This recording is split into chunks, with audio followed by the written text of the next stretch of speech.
असलामुअलैकुम दोस्तों, की हाल चाल है। अज याइया बड़ी ही कमाल दी वीडियो मैं लैके आया वां, बड़ी दूर दी कोड़ी लैके आया।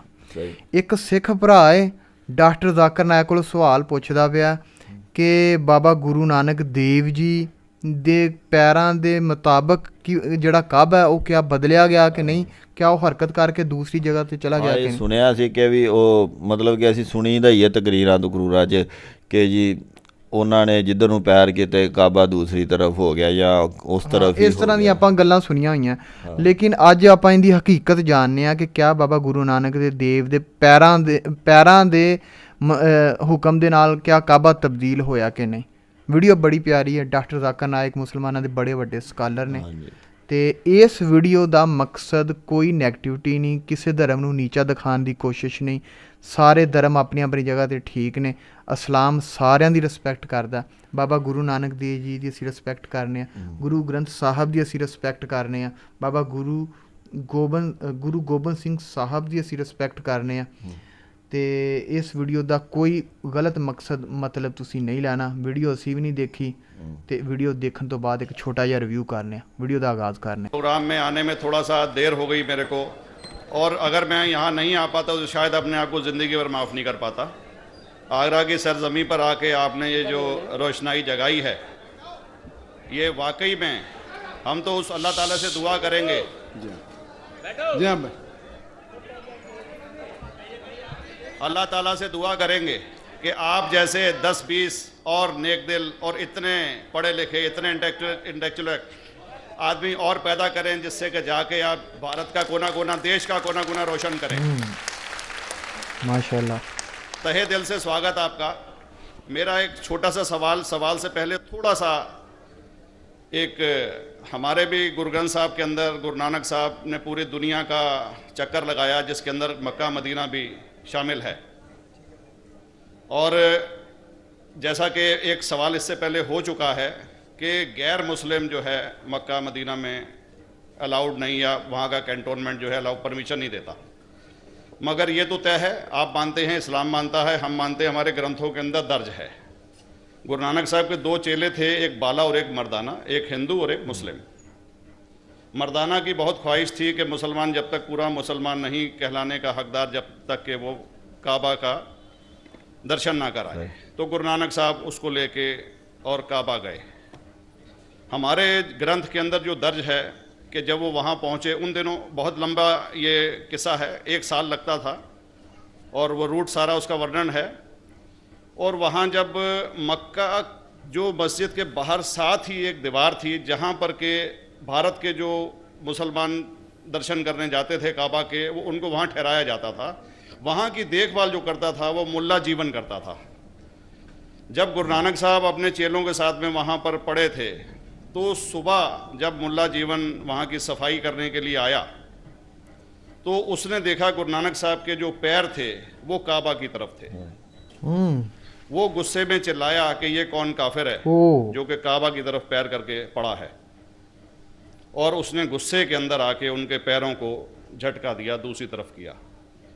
तो हमारे ग्रंथ के अंदर दर्ज जो किस्सा है उसके अंदर ये है कि काबा भी उस समय हिल गया। जिधर गुरु नानक के पैर जाते थे काबा उधर मुड़ता था। तो वो ज़ोर से चिल्लाया, ये कोई हजरत है, ये कोई औलिया है। तो उस समय के जो काजी थे मक्का के, काजी रुकनुद्दीन साहब थे, और शाह शरफ, कई हस्तियों के नाम हैं उसमें। तो मैं ये जानना चाहता हूँ कि ये वर्जन को आप मतलब एग्री करते हैं, और करते हैं तो इसका हमारे मुस्लिम ग्रंथों के अंदर किस तरीके से उल्लेख है, ये कृपया बता। भाई साहब ने एक सवाल पूछा अपने गुरु ग्रंथ साहिब के मुतालिक, और अल्हम्दुलिल्लाह मैं भी गुरु ग्रंथ साहिब पढ़ चुका हूँ। और जिस तरीके से, क्योंकि वक्त मुख्तसर सा होने की वजह से मुझे वक्त नहीं मिला कि गुरु ग्रंथ को भी कोट करूं।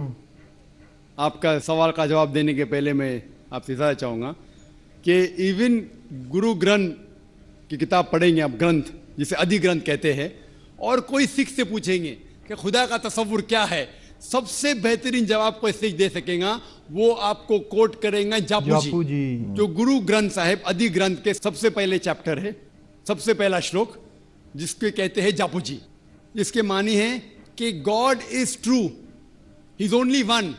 He is not begotten.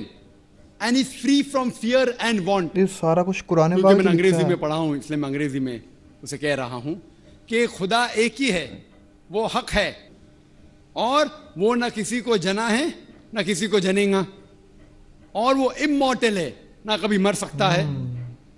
और इसको सिखिज्म में जो खुदा को कहते हैं Omkara, in manifest form he is Omkara, and unmanifest form he is Ek Omkara. और कई इसके एट्रीब्यूट्स है, मिसाल के तौर पे परवरदिगार, अकल, और उसे रहीम कहा गया है, Wahe Guru as one God कहा गया है, और it is strictly against idol worship and अवतारवादा। भाई साहब का सवाल था कि उनने ग्रंथ में पढ़ा कि गुरु नानक साहब मक्का के, और उनका पैर काबा की तरफ था, और कोई मौलवी ने पैर को हिलाए और काबा हिल गया।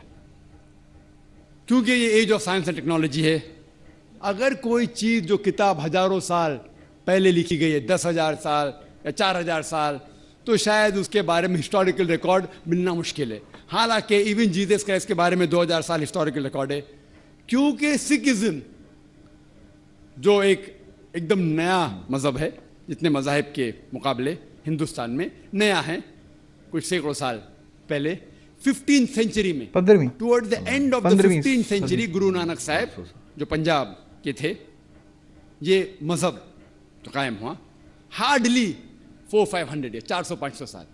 और अगर ये मान लो, सपोज मिसाल के तौर पे मान लो, मैं क्यों कह रहा हूं कि मैं नहीं चाहता हूं किसी को बुरा लगे, मान लो ये सच है, मान लो अगर 400-500 साल पहले अगर ये होता था कि काबा इधर से उधर हिल जाता था, तो हिस्टोरिकल रिकॉर्ड में बिल्कुल लिखा होता था। और कई हिस्टोरिकल रिकॉर्ड में ये नहीं कि काबा हिला इधर उधर, कई हिस्टोरिकल रिकॉर्ड आप देखेंगे। हिस्ट्री इतनी अल्हम्दुलिल्लाह 800-900 साल पहले, 1000 साल पहले जो मुगल ने किए, बिल्कुल लिखा हुआ हिस्टोरिकल रिकॉर्ड में।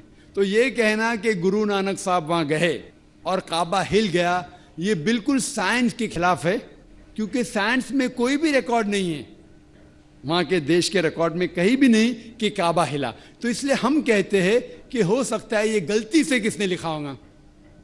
न कई किस्से कहानी ये मैं तस्लीम करता हूं कि गुरु ग्रंथ साहिब में कई चीजें सही है, हक की बात है, लेकिन ये तस्लीम करना कि काबा हिल गया, ये बिल्कुल साइंस के भी खिलाफ है, साइंस के खिलाफ है, और इस्लाम में भी ये नहीं है। लेकिन ये कहना कि कोई गैर मुस्लिम जा सकता है, मुमकिन है, चुपके से कोई गया तो हो सकता है। वो भी जवाब। अच्छा दोस्तों, ਇਹ ਸੀ ਅੱਜ ਦੀ ਵੀਡੀਓ ਤੇ ਯਾ ਗੱਲ ਪਤਾ ਕੀ ਹੈ ਕਿ ਬਾਬਾ ਗੁਰੂ ਨਾਨਕ ਦੇਵ ਜੀ ਦੀ ਮੈਂ ਇੱਕ ਕਥਾ ਸੁਣੀ ਸੀ, ਉਹਦੇ ਵਿੱਚ ਉਹ ਕਹਿ ਰਹੇ ਸੀ ਕਿ ਦਰਖਤ ਨਾ ਇਹਨਾਂ ਨੂੰ ਪਰਛਾਵਾਂ ਕਰਦੇ ਨੇ, ਤੇ ਇੱਕ ਦਫਾ ਇਹ ਸੁੱਤੇ ਹੋਏ ਸੀ ਤੇ ਸੱਪ ਇਹਨਾਂ ਦੇ ਚਿਹਰੇ ਤੇ ਅੱਗੇ ਆਣ ਕੇ ਤੇ ਉਹ ਪਰਛਾਵਾਂ ਕਰਦੇ ਰਿਹਾ, ਸੂਰਜ ਇਹਨਾਂ ਦੀਆਂ ਮਤਲਬ ਕਿ ਚਿਹਰੇ ਤੇ ਨਾ ਪਵੇ। ਇਹ ਗੱਲਾਂ ਮੈਂ ਕਥਾ 'ਚ ਸੁਣੀਆਂ ਅੱਗੇ, ਲੇਕਿਨ ਆ ਜਿਹੜਾ ਅੱਜ ਇਹਨਾਂ ਨੇ ਕਿਹਾ ਕਿ ਪੈਰਾਂ ਦੀ ਵਜ੍ਹਾ ਤੋਂ ਕਾਬਾ ਹਿਲ ਗਿਆ, ਉਹਦਾ ਉਹਨਾਂ ਨੇ ਜਵਾਬ ਦਿੱਤਾ। ਤੇ ਕੀ ਮਤਲਬ ਕਿ ਤੁਹਾਡਾ ਜ਼ਹਨ ਕੀ ਕਹਿੰਦਾ? ਮੇਰਾ ਵੀ ਇਹ ਜ਼ਹਨ ਕਹਿੰਦਾ ਕਿ ਕੋਈ ਇੰਨਾ ਪੁਰਾਣੀ ਹੈ ਹਿਸਟਰੀ ਨਹੀਂ ਗੀ, 400-500 ਸਾਲ ਦੇ ਵਿੱਚ, ਜਿਸ ਤਰ੍ਹਾਂ ਜ਼ਾਕਰ ਸਾਹਿਬ ਕਹਿ ਰਹੇ ਸੀ ਕਿ ਵੀ ਉਹ ਕਿਧਰੇ ਨਾ ਕਿਧਰੇ ਤੇ ਲਿਖਿਆ ਹੋਇਆ ਹੋਣਾ ਸੀ, ਤੇ ਦੂਸਰਾ ਸਾਇੰਟੀਫਿਕਲੀ ਵੀ ਪ੍ਰੂਵ ਨਹੀਂ ਹੈ। ਮਤਲਬ ਉਹ ਕਹਿ ਰਹੇ ਆ ਕਿ ਅਗਰ ਫਰਜ਼ ਕਰ ਲਓ ਕਿ ਜੀ ਉਹਨਾਂ ਦੇ ਪੈਰਾਂ ਦੀ ਵਜ੍ਹਾ ਤੋਂ ਕਾਬਾ ਜਿਹੜਾ ਉਹ ਹਿੱਲ ਗਿਆ, ਤੇ ਲੇਕਿਨ ਉਹਦੀ ਮਤਲਬ ਕਿ ਕੋਈ ਦਲੀਲ ਹੋਣੀ ਚਾਹੀਦੀ, ਉਹ ਕਿਤੇ ਲਿਖਿਆ ਹੋਣਾ ਚਾਹੀਦਾ। ਇਹ ਸਿੱਖ ਭਰਾ ਕਹਿ ਰਹੇ ਨੇ ਕਿ ਗੁਰੂ ਗ੍ਰੰਥ ਸਾਹਿਬ ਦੇ ਅੰਦਰ ਲਿਖਿਆ ਹੋਇਆ, ਤੇ ਗੁਰੂ ਗ੍ਰੰਥ ਸਾਹਿਬ ਅਸੀਂ ਮੋਸਟ ਰਿਸਪੈਕਟਡ, ਮਤਲਬ ਅਸੀਂ ਉਹਨੂੰ ਰਿਸਪੈਕਟ ਦਿੰਦੇ ਹਾਂ, ਲੇਕਿਨ ਜਿਹੜਾ ਉਹਨਾਂ ਨੇ ਆਖਿਆ ਕਿ ਸਊਦੀਆ ਦੀ ਜਾਂ ਸਊਦੀ ਅਰਬ ਦੀ ਜਿਹੜੀ ਹੈ ਵੇ ਨਾ, ਉਹਨਾਂ ਦੀ ਜਿਹੜੀ ਮਤਲਬ ਕਿ ਤਾਰੀਖ, ਉਹਨਾਂ ਦੀਆਂ ਕਿਤਾਬਾਂ ਅੰਦਰ ਇਹ ਚੀਜ਼ ਨਹੀਂ ਲਿਖੀ। ਜ਼ਾਕਰ ਨਾਇਕ ਵੀ ਇੱਥੇ ਗਲਤ ਨਹੀਂ ਗਏ ਤੇ ਸਿੱਖ ਭਰਾ ਵੀ ਇੱਥੇ ਗਲਤ ਨਹੀਂ ਹੈਗਾ।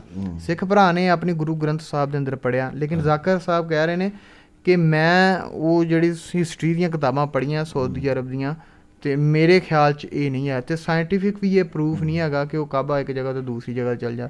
ਬਾਕੀ ਯਾਰ ਰਾਏ ਬਲਾਰ ਭੱਟੀ ਇੱਕ ਇਹਨਾਂ ਦਾ ਬੜਾ ਅਕੀਦਤਮੰਦ ਗੁਜ਼ਰਿਆ, ਉਹਨੇ ਤੇ ਖੁਦ ਦੇਖਿਆ ਸੀ ਕਿ ਸੱਪ ਜਿਹੜਾ ਨਾ ਆਣ ਕੇ ਗੁਰੂ ਨਾਨਕ ਦੇਵ ਜੀ ਦੇ ਸਾਹਮਣੇ ਉਹ ਇਹਨਾਂ ਨੂੰ ਪਰਛਾਵਾਂ ਕਰਦੇ ਸੀ। ਅੱਛਾ ਮੈਂ ਇੱਕ ਹੋਰ ਗੱਲ ਪੁੱਛਣੀ ਹੈ ਕਿ ਗੁਰੂ ਨਾਨਕ ਸਾਹਿਬ ਆਪਾਂ ਸੁਣਿਆ ਆ, ਕਈਆਂ ਜਗ੍ਹਾ 'ਤੇ ਲਿਖਿਆ ਹੁੰਦਾ ਗੁਰੂ ਨਾਨਕ ਦੇਵ ਜੀ, ਇਹ ਦੇਵ ਜੀ ਦਾ ਮਤਲਬ ਕੀ ਹੈ? ਦੇਵ ਜੀ ਦਾ ਮਤਲਬ ਮੇਰਾ ਖਿਆਲ ਮੇਰਾ ਮੋਸਟ ਰਿਸਪੈਕਟਡ ਵਰਡ ਹੈ ਹਾਂਜੀ, ਕੋਈ। ਹਾਂ। ਦੋਸਤੋ ਤੁਸੀਂ ਦੇਵ ਜੀ ਦੇ ਬਾਰੇ ਜ਼ਰੂਰ ਦੱਸਣਾ ਕਿ ਇਹਨਾਂ ਦੇ ਨਾਮ ਦੇ ਅੱਗੇ ਦੇਵ DEV ਉਹ ਕਿਉਂ ਲਿਖਿਆ ਜਾਂਦਾ, ਸਹੀ। ਤੇ ਇਸ ਚੀਜ਼ ਦਾ ਸਾਨੂੰ ਥੋੜਾ ਜਿਹਾ ਕਨਸੈਪਟ ਕਲੀਅਰ ਕਰਵਾਇਆ ਜੇ। ਤੇ ਤੁਹਾਨੂੰ ਕਿਹਦੀ ਲੱਗੀ ਵੀਡੀਓ ਅੱਛੀ ਸੀ। ਤੇ ਇਸ ਵੀਡੀਓ ਦੇ ਵਿੱਚ ਕੋਈ ਮਤਲਬ ਕਿ ਸਾਡਾ ਨਾ ਇਹ ਮਕਸਦ ਸੀ, ਨਾ ਉਹਨਾਂ ਦਾ ਇਹ ਮਕਸਦ ਸੀ ਕਿ ਕਿਸੇ ਵੀ ਮਜ਼ਹਬ ਦੇ ਖਿਲਾਫ ਉਹਨਾਂ ਗੱਲ ਨੇ ਕੀਤੀ ਕਿਹਾ ਜਾਏ। ਕਿ ਕੋਈ ਮੈਂ ਕਿਸੇ ਦੀ ਦਿਲ ਆਜ਼ਾਰੀ ਨਹੀਂ ਕਰਨਾ ਚਾਹੁੰਦਾ, ਲੇਕਿਨ ਇਹ ਸਾਇੰਟੀਫਿਕਲੀ ਪ੍ਰੂਵ ਨਹੀਂ ਹੈ, ਤੇ ਇਸ ਲਈ ਮਤਲਬ ਕਿ ਮੈਂ ਨਹੀਂ ਯਕੀਨ ਕਰਦਾ। ਬਾਕੀ ਤੁਸੀਂ ਮਜ਼ਹਬ ਜਿਨ੍ਹਾਂ ਦਾ ਮਜ਼ਹਬ ਹੈ ਉਹ ਕਰ ਸਕਦੇ ਨੇ। ਮੈਂ ਇੱਥੇ ਇੱਕ ਹੋਰ ਚੀਜ਼ ਤੁਹਾਨੂੰ, ਇਹਨਾਂ ਨੇ ਆਖਿਆ ਕਿ ਗੁਰੂ ਗ੍ਰੰਥ ਸਾਹਿਬ ਦਾ ਪਹਿਲਾ ਸ਼ਲੋਕ ਯਾਨੀ ਕਿ ਪਹਿਲਾ ਜਿਵੇਂ ਆਪਣਾ ਕੁਰਾਨ ਪਾਕ ਦਾ ਪਾਰਾ ਹੈ ਉਹ ਇਹਨਾਂ ਦਾ ਜਾਪੂ ਜੀ ਹੈ। ਤੇ ਜਾਪ ਜੀ ਦੇ ਵਿੱਚ ਉਹਨਾਂ ਨੇ ਆਖਿਆ ਕਿ ਗੋਡ ਇਜ਼ ਵਨ। ਉਹ ਆਪਣੇ ਆਖਰੀ ਪਾਰੇ 'ਚ ਲਿਖਿਆ ਹੋਇਆ ਕਿ ਅੱਲਾ ਗੋਡ ਇਜ਼ ਵਨ, ਸੂਰਤ ਇਖਲਾਸ ਦੇ ਸੂਰਤ ਇਖਲਾਸ।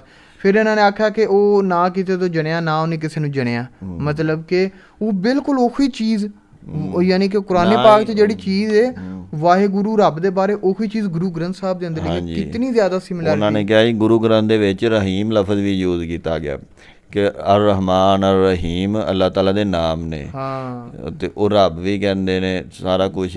ਕੁਰਾਨ ਪਾਕ ਦੇ ਸ਼ੁਰੂ 'ਚ ਪਹਿਲੇ ਵਰਕੇ ਤੇ ਰੱਬ ਦੇ 99 ਨਾਂ ਲਿਖੇ। ਹਾਂਜੀ। ਤੇ ਇਹਨਾਂ ਦੇ ਵਿੱਚ ਰਹਿਮਾਨ, ਰਹੀਮ, ਕਰੀਮ, ਰਾਜ਼ਕ, ਜੱਬਾਰ, ਕਹਾਰ ਤੇ ਇਹ ਸਾਰੇ ਸਿਫਾਤੀ ਨਾਮ ਨੇ। ਅੱਛਾ ਦੋਸਤੋ, ਵੀਡੀਓ ਬਹੁਤ ਅੱਛੀ ਸੀ, ਬੜਾ ਮਜ਼ਾ ਆਇਆ ਸੁਣ ਕੇ। ਤੇ ਤੁਸੀਂ ਆਪਣੀ ਰਾਏ ਕਮੈਂਟ ਦੇ ਵਿੱਚ ਜ਼ਰੂਰ ਦੇਣੀ। ਮਿਲਣੇ ਇੱਕ ਨਵੀਂ ਵੀਡੀਓ 'ਚ। ਆਪਣਾ ਤੁਸੀਂ ਖਿਆਲ ਰੱਖਣਾ, ਸਾਨੂੰ ਦੋਵੇਂ ਭਰਾਵਾਂ ਨੂੰ ਦੁਆਵਾਂ ਯਾਦ ਰੱਖਣਾ। ਬਹੁਤ ਸਾਰਾ ਪਿਆਰ। ਅੱਲਾ ਹਾਫਿਜ਼।